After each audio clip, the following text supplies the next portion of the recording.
Welcome to the EcoSend podcast. Be inspired, educated, and entertained by the world's most ambitious leaders, putting climate at the top of their agenda.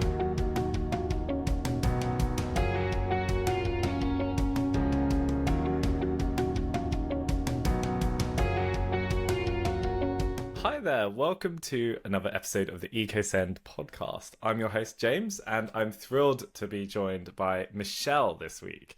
Michelle is the founder and CEO of Sustainable Wedding Alliance, and we're going to be talking about weddings today. So, hi Michelle, how are you doing? I am very good. Thank you for having me. I'm very excited to be on the podcast. Great to have you. I am very much looking forward to this. I mentioned just before the call, I feel like I'm suddenly in the market for wedding stuff as a newly engaged man, and I'm so excited to tuck into the whole topic because weddings, sustainability, I guess maybe not something on everyone's minds. There's a lot of things to think about when you're getting married, but your whole goal here is trying to make weddings a bit more sustainable. So I'd love to hear more about what you're doing with Sustainable Wedding Alliance, and maybe then also how the heck you've got into doing this, Michelle, would be really great to understand. Yeah. Yeah, I mean, what a question. So my background is I started in events straight out of school. So 16, finished GCSEs, wanted to get stuck into the working world, went straight into events and marketing, have been in the industry ever since, have dipped my toe in all sorts of events, obviously weddings included. And I started my first company back in 2009, which was an event agency, and then quite quickly started working for businesses that wanted a more conscious event. So, we're thinking about the environment and the social impact that they had. And then that's then sort of started to kick off into the wedding couples I was working with.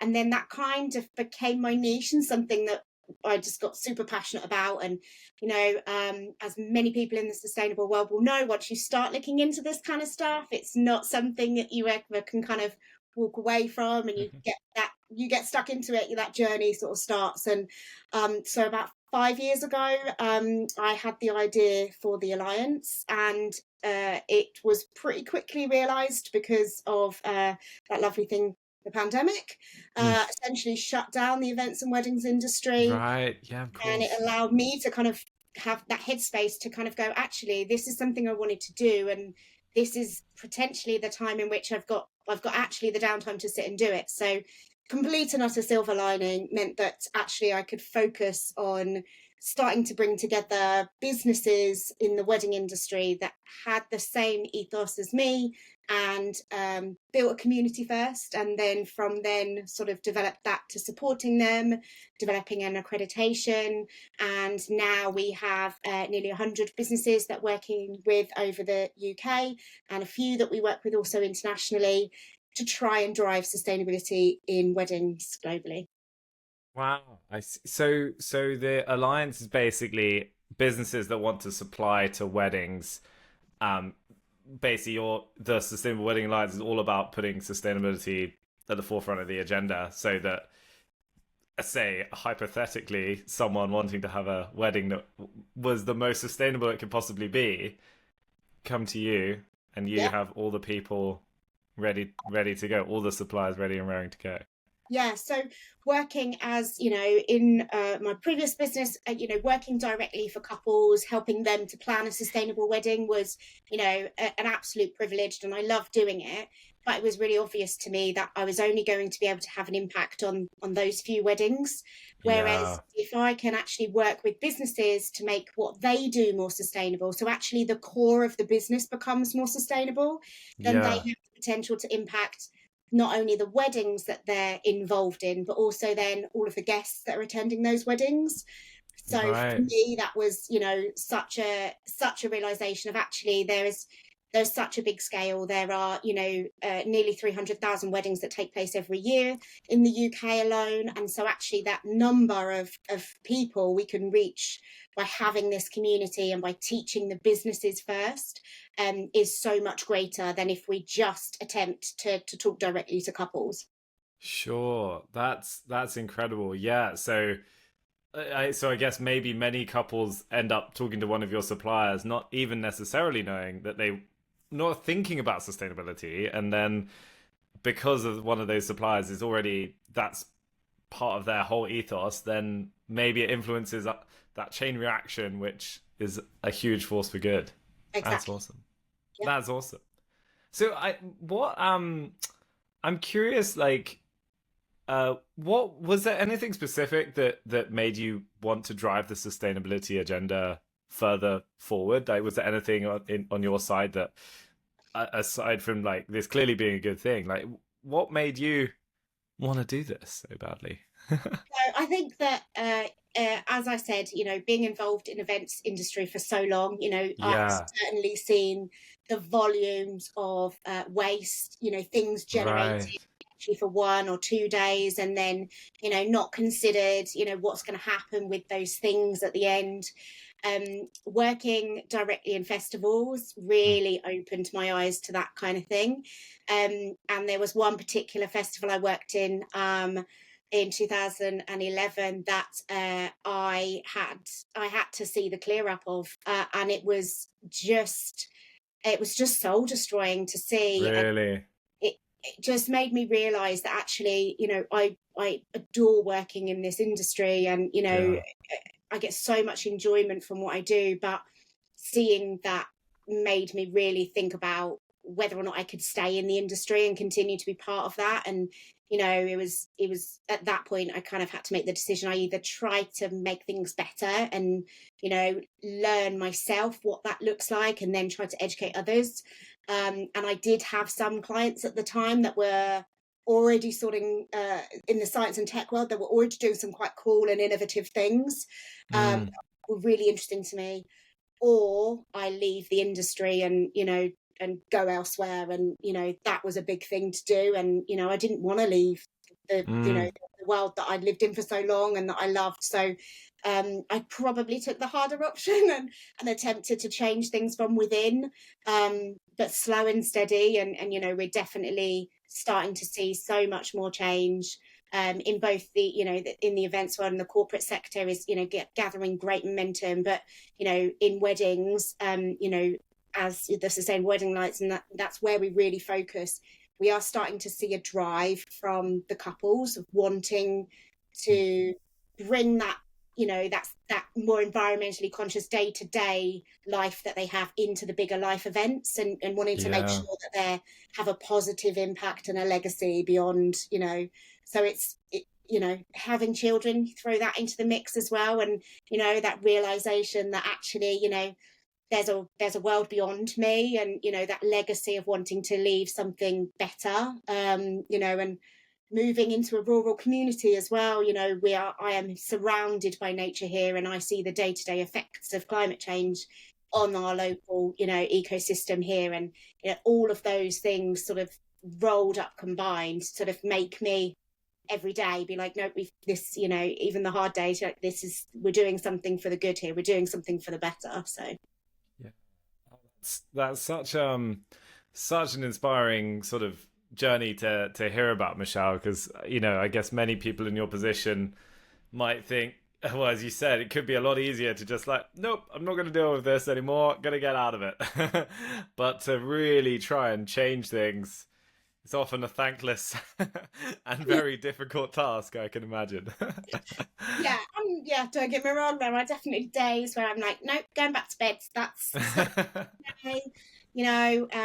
Very often I remove myself from social media with all the doom and gloom, and it's difficult sometimes, but yeah, I do keep coming back to actually the positive impact that we're able to have on a day-to-day basis is so beyond what I set out to achieve at the beginning. And we're so lucky to work with amazing partners that spread that message. It keeps you going. Yeah, absolutely. I'm really interested to dig into the whole topic of like what ways can people make a wedding sustainable? Because I on the podcast we've actually had a few people, a few wonderful guests, in the world of events that have definitely drawn my attention to. I mean, honestly, like the number of events I've been to, and I never in the early days, like years and years and years ago, I never really thought about like just things like lanyards and the the expo hall and all of these big fancy stands and signs, and never really thought about what happens to them after an event. Do they just get chucked in the skip or not? And it's been really reassuring to meet people that are like trying to tackle some of those things, because it's very easy to overlook. I know we also spoke to I think Rebecca from Tent Share, who is all about like the carnage after a music festival and things where tents get left behind, and instead why not borrow tents, why not reuse tents, which has just been wonderful to see. So I'm slightly aware of some of these aspects, but for weddings I guess you don't have lanyards and most of them don't have tents. So tell me more about ways people are making their weddings more sustainable. So we sort of come up across this quite often, is that, Yeah. a sustainable wedding has a sort of style to it. So, it's a farm or it's rustic, everything's served vegan, if that's your vibe, great, that's fine. But it doesn't have to be like that. A sustainable Sure. wedding isn't a look. It's, it's a series of choices that you make. So, Mm. making sure that you are going to a venue that is, using renewable energy, is, looking after their staff, not making them work crazy hours, that is going to work with a caterer that isn't going to waste food, that is making sure that they're composting any food that is not eaten. It's about making sure that you are, as a couple getting married, asking those extra questions, not just Yeah. about, how much is it, is, well, if we're giving you our final numbers for catering 2 weeks before, do you overcook? Which Mm. most of them will overcook by 10% to ensure that there's spare meals in case they're needed. Ask them not to do that, Yeah. because that's food's essentially going to end up wasted, or ask them to ensure that that's given to the staff at the venue. So it's about being aware, and about asking the right questions all the way through the planning journey. There are going to be heavy carbon footprint elements of a wedding. Your venue is going to be a big one, your catering is going to be a big one, and how your guests are traveling is going to be big. Sure. So, Sure. trying to tackle those bigger elements is, a good starting point. Mm. In the world of sustainability, we always like to tackle the significant actions, make as big an impact as possible. And Mhm. it's the same in weddings. Let's not be giving things to people that they don't need. Let's not give people plastic flip-flops to try and dance in the evenings, or bubble wands on a table. Let's hire a bubble machine instead, that everyone can Yeah. enjoy for much longer. There's so many little things that you can do, but also starting by tackling the bigger things and making the right choices at the beginning makes it so much easier. So don't get rid of the bubbles. Keep the bubbles flowing. Yeah, But just on a machine that plugs into the wall using the renewable energy, and you can have yeah. bubbles, bigger bubbles for longer, much better than them silly Every, little things on the yeah, table. everyone wins. Everyone wins. That's really interesting to hear. So yeah, those key elements. I guess the travel piece is a fascinating one. I guess what would be your take on a couple that wants to get married in a different country? Is that a just okay, that's just not going to be a sustainable wedding anymore, or is it that, well, let's try and optimize the things we can change? Yeah. Or So we quite often talk to, we still talk to couples. Yes, we primarily work with businesses, but we talk about the idea of sort of setting a bit of a carbon budget for your wedding. So just like you'd set a okay. financial budget.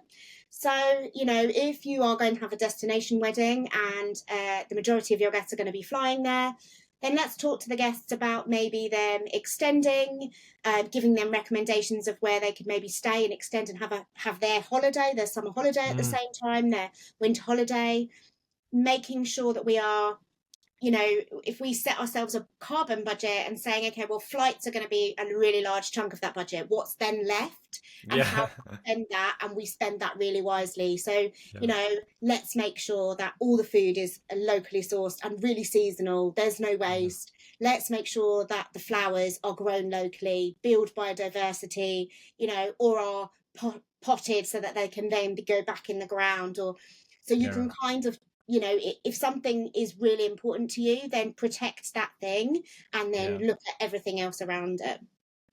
Got it.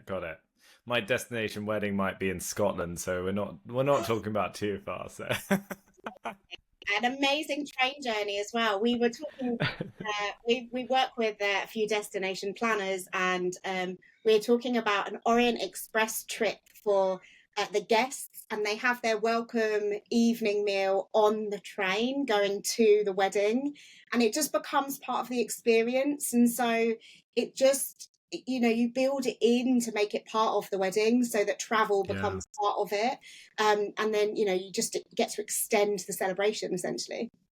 You're giving me many ideas. This is like a free this isn't a podcast at all, Michelle. It's just a consultancy call. That's brilliant. So I'm intrigued on the other side then. I know I've been talking slightly from the couple side, but for businesses, what are those kinds of conversations like? Is it very much them coming to you thinking we want to be more sustainable but we're not sure where to start, or is it how do we communicate our sustainability efforts we're already doing? What's that side like? Yeah, absolutely, a bit of both. So we work with businesses that have the real want to understand, be more sustainable, want to do the right thing, but just don't really know where to start, find it all really daunting. I think that the hospitality industry as a whole, it isn't really the jargon that is used around ESG and sustainability isn't really accessible. The wedding industry is made up of, majority of micro businesses that have a really seasonal, or have in the past had a really seasonal structure to their business, and to be able to take time to understand what sustainability means for them, hasn't ever been high on their agenda. Now we're starting to see an increase in couples asking for that, and also people becoming more aware that it's important to be a responsible business and really think about who we're working with, who we're buying from, what we're doing.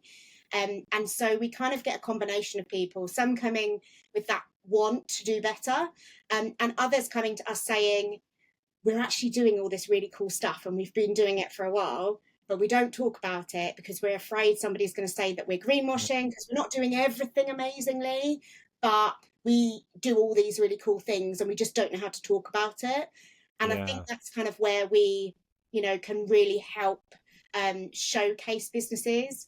We launched an awards ceremony a couple of years ago because of this very reason, because there are so many amazing businesses that, have been doing fantastic things for a long time, but just never shouting about it. And they just don't promote themselves enough. And so, the Sustainable Wedding Awards is exactly the vehicle for them to do that, to promote what they're doing, whether it be an individual project or whether it be the business as a whole, because we need more of that. The more businesses talk about and are honest about, the good, the bad and the ugly, the more businesses are likely to go, okay, I get that, I relate to that, I've been in that position, and if they can do it, we can do it too. And building that community and getting to that very crucial tipping point of, oh well, the majority are doing it, let's do it too.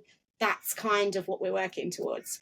That's amazing. Yeah, I know on this podcast we've had the topic of greenwashing and green hushing come up quite a lot, and that until doing this show, like I hadn't really come across that term before, but really opened my eyes, because I think we were feeling that way ourselves, of like, people are so afraid to say the wrong thing that they don't say anything. And when you look at the benefits of people starting to talk about it, as you said, like, you can only really start changing when you start being open and transparent and talking about what you're doing, and that's how you make mistakes. But if you make mistakes, you learn and you fix them and you evolve and you improve. Whereas if keeping everything quiet doesn't really help push the agenda forward, does it?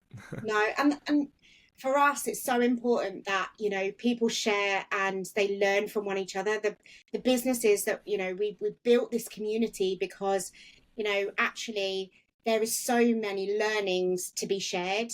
And Mm. although businesses may not be sharing them publicly, they are sharing them internally within our community. We have businesses that have gone through the B Corp process like we have, that are sharing that journey and sharing those experiences so that other businesses don't have to fall down those same pitfalls that they did. Sure. And that kind of, you know, we've just started a mentor system within our community because, you know, we recognize that actually, you know, having that person to talk to that's in the same part of the industry as you is so important. You know, and really inspires you to, you know, to keep going, to do more, and, you know, to better yourself and the business, and, you know, and talk about it and tell their story more. And then eventually Yeah. those people would then be able to be doing the same for other businesses. So that knock-on effect, I think, is really, really visible within our community, but outside that as well, sort of in the wider industry, we're starting to see it more. Yeah, that's awesome to hear, because I guess business running a business can be a very lonely thing too, can't it? Like, you know, people often don't realize when you are responsible for a small business, like how, you know, you kind of got to get up every single day and figure stuff out all the time, and sometimes you hit these problems and they feel like the worst thing in the world, and everything's, oh, why do I even bother doing this? And you realize when you start to meet other people in your industry that, like, you're not the only one who's having a bad day, you're not the only one who's had a bad week. You need other people to kind of share those highs and lows with, don't you? It's the Yeah. power of community, and especially in small business, I think is just phenomenal. Yeah, definitely. Yeah. And I think that, you know, in the wedding industry, you know, as I said, there's the, you know, vast majority of micro businesses, you know, they Yeah. may be sole traders that, you know, don't necessarily, in the seasons that we're not really hosting many weddings, you know, in autumn, winter, they may not be seeing other suppliers, and, you know, they may not be going to networking events. And so actually to have a community, you know, in a sort of online community that where they can share information, they can meet up, they can talk about, you know, sustainable, you know, challenges as they're having, solutions that they've got, you know, it's so important. And I love that we are, you know, fostering in the wedding industry this collaboration over competition stuff. You know, it in the wedding industry historically it was extremely competitive. And I think actually, you know, post pandemic, we've started to see a lot of that disappear. And, you know, we're businesses really understanding that collaboration is really important, and, you know, being part of a team that runs a wedding is really important, and connecting and working with those right people that share your ethos is, you know, it makes it so much easier for everybody that's involved, and, you know, and Yeah. it's only going to benefit the couple on their wedding day as well. Yeah, yeah. The, the lucky couple. The um, I I could go on a lot more and dig in a lot more on the business side of things, Michelle. But I know another topic you were really keen to talk about was the importance of education in the space, especially around sustainability. So, yeah, curious to hear more of your views on that. Yeah, I think that, as I was saying, that, you know, the small businesses in the wedding industry, you know, all small businesses, all owners of small businesses have to wear several hats, you know, and very rarely that hat is going back to school and learning and training.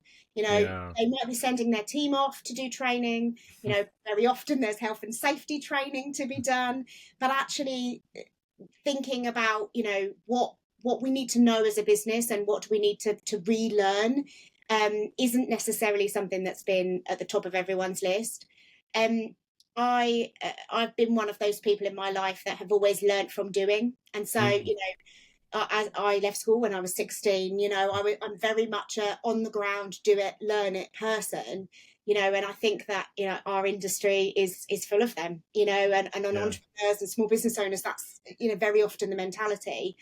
So education is really key for me, and making sure that it's really accessible, so that they're not long-winded courses that take months for people to complete, that they can be self-paced learning options, that, the is accessible for everybody, regardless, if you're neurodivergent or neurotypical, if you're visually led, whatever you need, you can get from, one location. And so that's kind of what we work really hard on in the Alliance, to make sure that, our trainings are really accessible for everybody, and fit around a really busy wedding business. We developed the carbon literacy training specifically for wedding professionals for that Oh, very wow. reason. Yeah. And it's been amazing. Like, the response we've had has been absolutely amazing. And I think that it really opens people's eyes to the very basics of climate change, but Sure. also all the opportunities to take action on it that people Right. Yeah. really don't have, that just wouldn't enter their brain, on a day-to-day basis, until you actually sit down and start thinking about what you do in your business, and start to unpick, actually we can do that differently, and why do we do it that way, and it's more efficient and cost effective to do it this way, and it's more environmentally friendly too, and actually volunteering is great for our staff, but it's also great for morale, but it's also great for the community. And I think that kind of training, we have seen so many light bulb moments. We've seen so many businesses go on to do so many amazing things. And it is just, sometimes it is difficult, isn't it, to push yourself out of that comfort zone, and, go and attend a training with people that you've never really met before, and on a subject that is quite daunting for most. But I think people being open to learning, and being willing to see that there are real opportunities within the sustainable weddings and industry is really important. Totally. That's so great to hear. I mean, it's never easy, is it, for someone to go and do any training when they've got 20 tasks that need to be done yesterday, and oh god, training, no one's got time for that. And but it seems almost universal when people, if they can make the time, it is worth it. And as you said, like, sort of maybe getting out of the normal headspace, it can unlock so many changes in a business. And I think it's another thing that we've talked about on this podcast quite a lot around, yes, you're learning about climate, you're learning about carbon footprint, you're learning about sustainability, but if you think it's just going to impact that and is going to be an expense or an added cost to the company and the organization, it's like, that's almost never the case. It's unlocking opportunities. It's unlocking things you probably didn't even think about before. Yeah. Absolutely. And we see the proof of that. We have trained over 150 people through carbon literacy course now, and it is just amazing to see what people go on and do, and pretty much everybody, we keep in touch with people, and they all pledge to take an action. They all pledge to take an individual action that will reduce their carbon footprint, but also an action to reduce a collective, so a group action. And we follow up on them, and it's amazing to see the actions that they pledge, they take, but they go on beyond that and beyond that. And that group influence piece is them educating other people on what they learn. And so it's not just they learn what they learn, but then they also become the trainer themselves, because they spread that message much further than we can. So it's beyond, I think with sustainability, it's always beyond the person that you're talking to. It's the potential impact that has to then, that ripple effect of, them talking to somebody else and somebody else and somebody else, and then, a sustainable wedding happening and 100 people attending that wedding, and, realizing it's a sustainable wedding and wanting that for themselves or their friend, or, it's that ripple that is, so important. Yeah. Uh, yeah.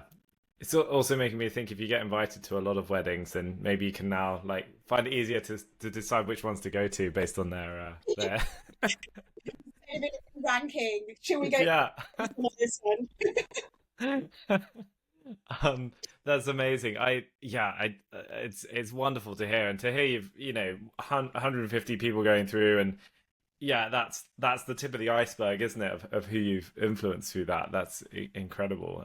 I I know we always like to talk about this on the show, which is the future. And I'm not asking you to predict the future here, Michelle, but do you have any thoughts whether, well, I know we often ask about the future of marketing, but future marketing, the future of weddings, the future of sustainability, any thoughts about how things are going to look in over the coming years?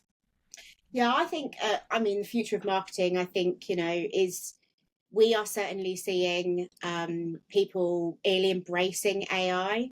Mm, Again, on the training piece, I suppose that, it is people do need to sit down and understand it and learn more about it. sure. And I think that it is going to become standard place, particularly for small businesses where they do wear a lot of hats, being able to lean on, a content writing, AI system is going to be part of the mix. I'm Mm. not suggesting that anybody use it as solely as their copywriter, but I think having it as a tool is really helpful. I do have concerns over the carbon footprint of things like Mm. ChatGPT and Gemini. They are immense. And I do hope, and I would love to see a future where those types of tools, every time you give it a prompt, every time you ask it to do something, to give you some content, it gives you the carbon footprint of that. So you can include it in Mm. your business calculation or I'd love to be able to see that kind of thing. I think that's probably, far off in the future, but Mm. I think that it's important that we, make sure that we are considering our digital footprint, of Yeah. things like that. But I Yeah. do see it as a tool that, more frequently small businesses leaning on things like that to be able to help them. Yeah. Yeah, it's a really great point because I think yeah, certainly we see a lot of a lot of people finding good use cases. There's a lot of businesses pushing AI on people that don't necessarily have the best use cases for it or the best reason why you should use it, but AI is here, so use it. But yeah, your point around especially for small businesses and individuals trying to get off the ground, like any help you can get and the assistance you can get from trying ideas out, trying testing things out is huge. And yeah, the energy usage of things like chat gpt is certainly one that hopefully over time we can understand better and hopefully reduce that impact. It's definitely a big concern we have at the moment, but yeah, it's a complex topic. Hopefully with more AI we can figure out better answers to these problems too, Yeah, absolutely. yeah. Yeah, we can uh, see good, certainly. yeah, yeah. Do you see any major changes to the way weddings are run in the future? Like, are there any? Are we going to be having weddings in flying cars anytime soon, or I don't know, any? Profiles in general, that's like Yeah, something yeah, really exciting.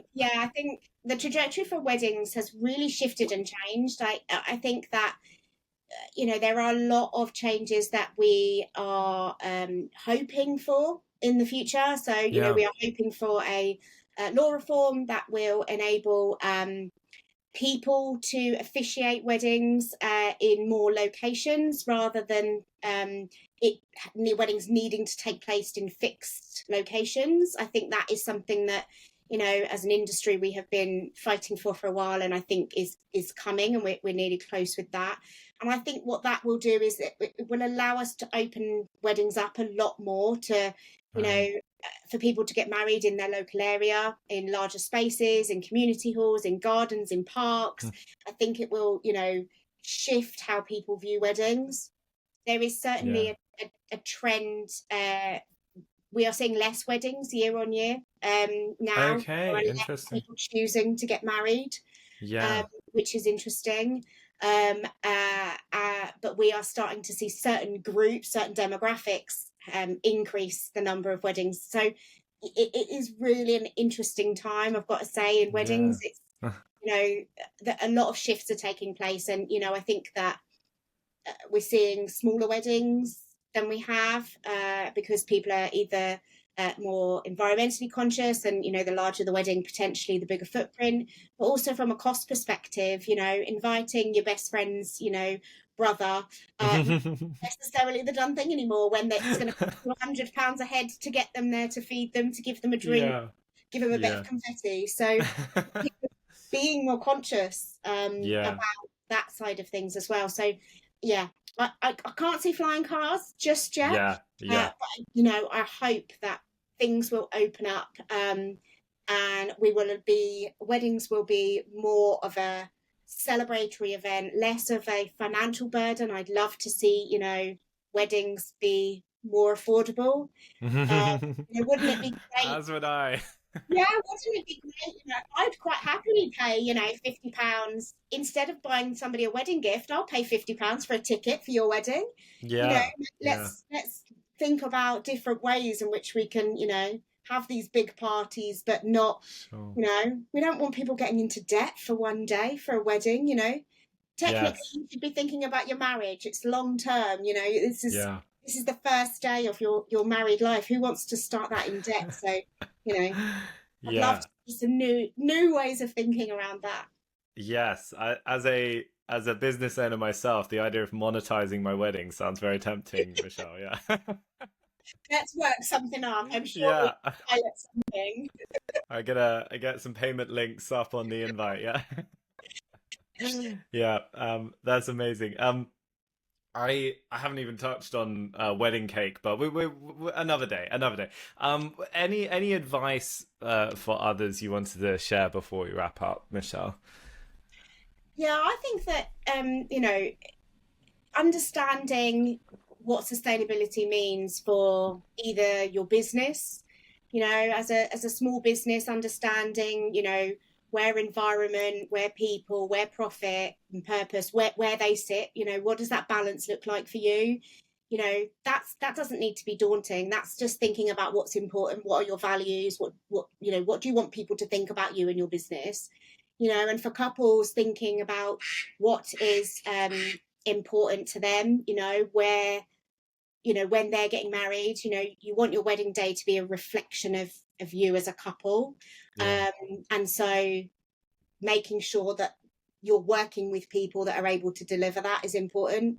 And just being conscious of that all the way through your planning journey, and leaning on experts. They do this day in, day out. Lean on them, help, that's what they're there for. Absolutely. That's some wise advice indeed.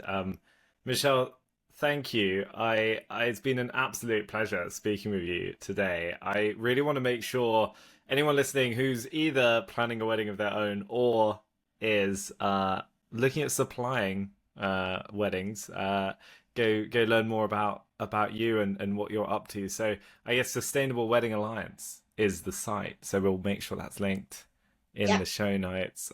You're in Instagram, you're on LinkedIn. We'll put those links in there.